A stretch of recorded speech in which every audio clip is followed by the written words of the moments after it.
what made me interested in living in this community is that it was a place that I could afford, and I thought that that option was completely gone out of my life, and I didn't know if it was gone out of my life for the rest of my life. So when I saw the flyer at my job, I was thrilled, and I was like, this might be a place for me where I could actually have a place and not have to move again in my whole life. It's been good in that it's not an extra worry anymore about all of the things that I had to worry about before, about paying my bills, working lots of overtime. So that's been a real positive thing for me. I want to remind everybody that it was 20 degrees with a wind chill factor of about 9. And I openly admitted to every single person that was here, if I had been on the list to come and help you, I have to admit that I would not have come. I wouldn't have. Every one of them showed up. This was a slab of concrete, and we had 2 sets of people. I was allowed to pull 50 hours of volunteer time for my volunteer hours from that. We had about close to 250 volunteer hours before the day was out. Anyway, John, I hadn't met with him in a while. So John goes, let me go show you around. So he walked me around, sort of updated me, and in the meantime, they had taken the workers, had taken the Habitat people had brought all the workers over here, the volunteers, to show them what to do. So I thought to myself, I know these people. I know they're very capable people, but they're not carpenters, they're not, plumbers. Like, how are they going to know what to do? So John and I meandered around the property for about 15 minutes, and by the time I got back, every single person was fully engaged. One of my coworkers was at a huge saw, and I was like, what? Like, how do you even know he knows how to use that thing? So anyway, they were all busy. By the time lunch came, they had already raised the wall between John and Marion and my place, and we have pictures to document all of that. It was absolutely wonderful. The marketing Tom from marketing at UNC, actually, while people went to start to have lunch, he walked me through, and I showed him every single place. This is going to be my drawing area, this is going to be my library, and he couldn't believe that I already had this all on a floor plan and everything.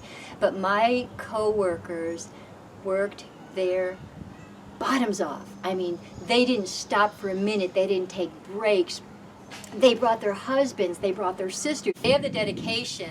I had them in a bag, and I didn't want anyone to see them. So as they were talking, I was hurrying up because I knew they were going to ask me to come up and speak.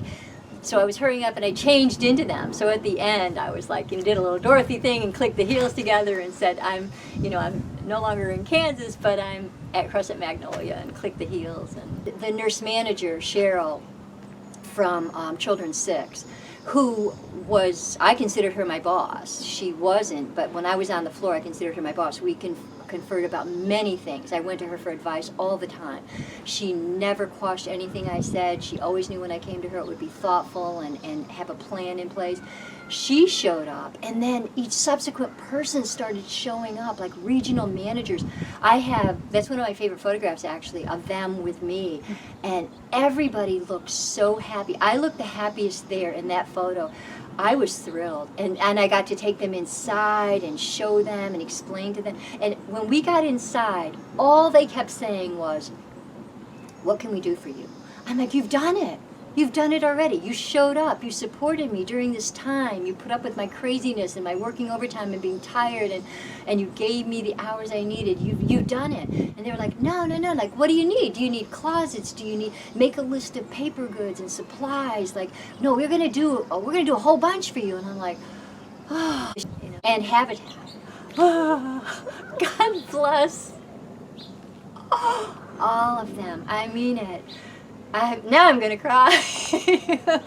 I love you guys so much.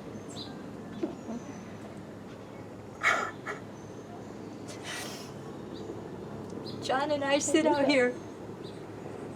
We talk almost every day. We touch base for at least 20 minutes every day, whether it's out back, walking around, or sitting here.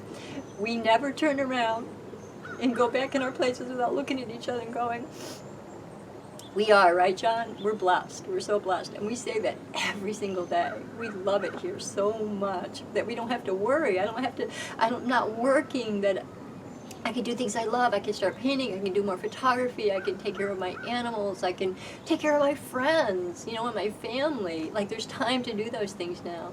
So, yeah, the day that I walked to the time clock and that flyer for Habitat for Humanity, and I asked dozens of people, did you put that there? Did you put that there?